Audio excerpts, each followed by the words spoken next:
स्वागत है आपका डिवाइन यूथ इंडिया चैनल पर। दोस्तों, मैं हूं आपका दोस्त मुकेश। दोस्तों, कई बार हमें जीवन में निराशा, हताशा का सामना करना पड़ता है। कई बार जीवन में असफलताओं के थपेड़े हमें निराश कर देती हैं और जीवन अंधकार सा लगने लगता है।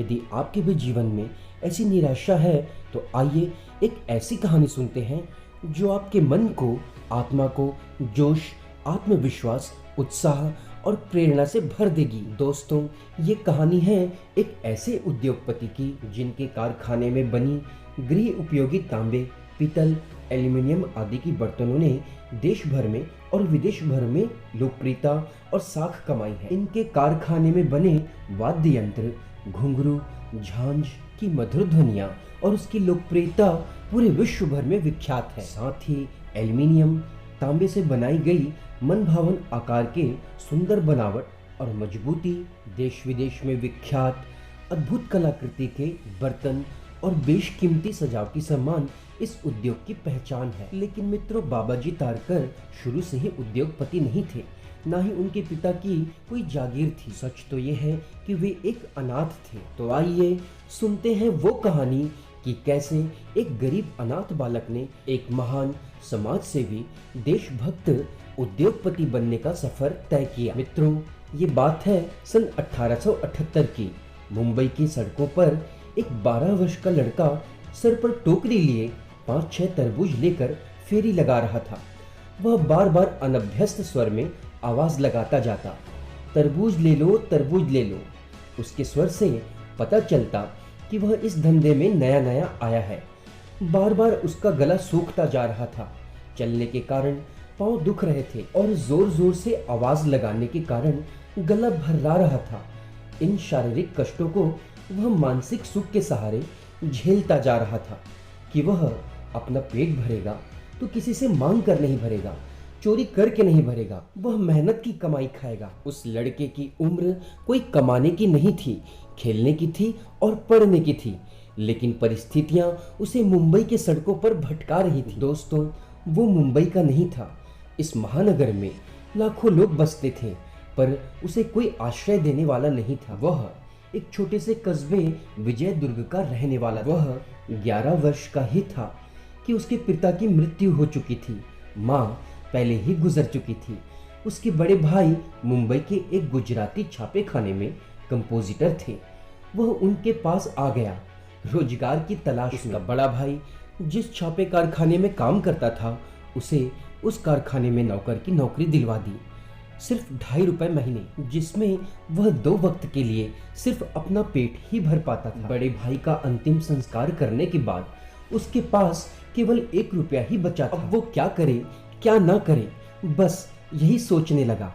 1 रुपया उसके लिए 2-3 दिन पर्याप्त होता, पर आगे चलकर उसे या तो भीख मांगनी पड़ती या उपवास करना पड़ता। पर किसी के सामने भीख मांगने की अपेक्षा वह मर जाना बेहतर समझता था। बालक की नौकरी बीमार भाई की सेवा करने के कारण पहले ही छूट चुकी थी। ऐसी कठिन परिस्थितियों से उबरने का उसे एक ही मार्ग सूझा, सेल्फ डिपेंड होने का, आत्मनिर्भर होने का। उसने बाजार में जाकर बांस की एक टोकरी और बचे हुए पैसों से 5-6 तरबूज खरीदे और फेरी लगाने लगा। बाबाजी नामक इस किशोर का वर्तमान संकटपूर्ण था और दुखपूर्ण था, पर उसकी आंखें उस उज्जवल भविष्य की ओर देख रही थीं, जिसमें न केवल ऐसी स्थिति से उबर सकेगा, बल्कि गरीबों और जरूरतमंदों की सेवा सहायता भी करेगा। दोस्तों, उस बालक के मन में ऐसे आशावादी विचार कैसे आए, इसे जानने के लिए हमें उनकी माँ के द्वारा कही गई बातों को सुनना होगा। माँ ने अपने लाडले को समझाते हुए कहा था कि मेरे बेटे, शिवाजी एक समर्थ जागीरदार शाहजी और जीजाबाई के बेटे थे। मुगलों ने उनकी सारी जमीनें हड़प ली थीं। पुणे में बस एक छोटी सी जमीन बची थी। अपने शौर्य, साहस, चरित्र बल और परिश्रम मेहनत के कारण शिवाजी छत्रपति सम्राट शिवाजी बने थे। उन्होंने महाराष्ट्र की स्थापना की थी। मेरे प्यारे बच्चे, मुझे पता है तू भी हमारे परिवार को गरीबी से मुक्ति दिलाएगा, तू बहुत बड़ा आदमी बनेगा। माँ के द्वारा कही गई ये प्यार भरी बातें पता नहीं कितनी सच थी, कितनी कल्पनाएं थी, लेकिन बालक के छोटे से मन पर इसका बहुत गहरा असर पड़ा। एक दिन तरबूज बेचते बेचते वह उस स्थान पे जा पहुंचा जहां पे अनंत शिवाजी देसाई, प्रसिद्ध जर्मन सिल्वर व्यापारी, जिनका मुंबई में एकमात्र प्रसिद्ध चूड़ियों का कारखाना था। रंग बिरंगी चूड़ियां और कारीगरों की कलात्मक कढ़ाई उसके मन को बहुत भाई। तो वह बालक उस कारखाने में काम मांगने पहुंच गया। सेठ जी ने उन्हें 2.5 रुपए महीने में काम पर रख लिया, लेकिन इस कार्य को उस बालक ने एक मजदूर की भांति या कारीगर की दृष्टि से नहीं किया, बल्कि एक खोजी, एक प्रयोगकर्ता, एक उद्योगपति की दृष्टि से किया। देखते ही देखते कुछ ही महीनों में वह बालक अपने कार्य में पारंगत हो गया।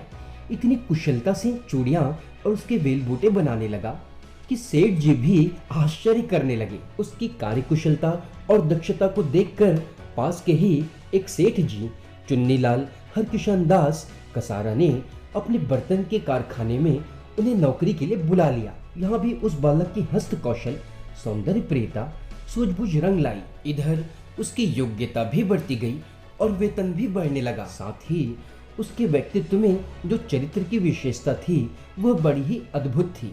ईमानदारी और कर्तव्यनिष्ठता तो उस बालक के मन पर कूट कूट कर भरी थी और इन गुणों के कारण सेठ हरकिशन दास इस लड़के को अपने पुत्र की भांति प्यार देने लगे।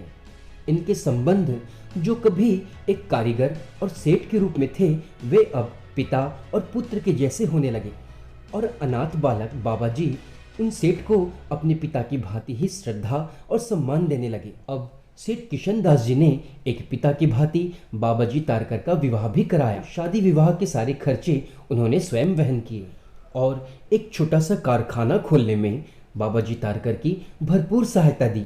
इस छोटे से कारखाने को ही बाबाजी तारकर ने अपने परिश्रम से, अपनी मेहनत से एक बड़े कारखाने में बदल दिए। दोस्तों, बाबाजी तारकर ने एक अद्भुत आविष्कार वाद्य यंत्र के क्षेत्र में किया।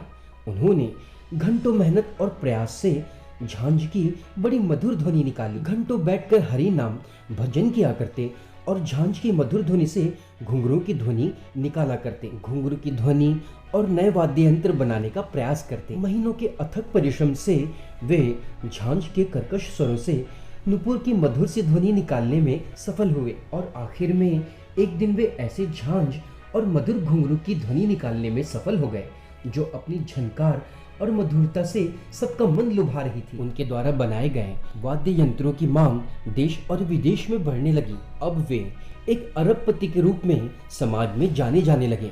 लेकिन समाज सेवा, जरूरतमंदों की सेवा सहायता करना उनका मुख्य काम था। अत्यधिक संपत्ति और धन भी उनकी बुद्धि को खराब न कर पाए। वे अपने धन का अधिकांश हिस्सा समाज सेवा और गरीबों की सेवा में लगाने लगे। उनके निवास पर कोई भी जरूरतमंद पहुंच जाता तो वो कभी निराश नहीं हुआ। अनाथों की शिक्षा दीक्षा के लिए उन्होंने कई संस्थाएं खोली। बाबाजी तारकर के औद्योगिक प्रतिष्ठान के मुंबई मुख्यालय में 5000 से भी अधिक लोगों को काम मिलता है। यह उनके संकल्प का ही बल था कि वे एक दिन अनाथ निराश्रित रूप में इस महानगर मुंबई में आए थे।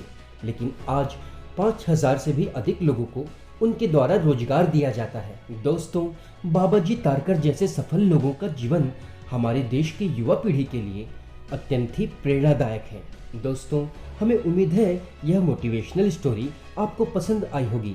हमारे वीडियो को लाइक करें, कमेंट करें और इसे शेयर ज़रूर करें। मिलते हैं अगले किसी मोटिवेशनल वीडियो में। तब तक के लिए धन्यवाद।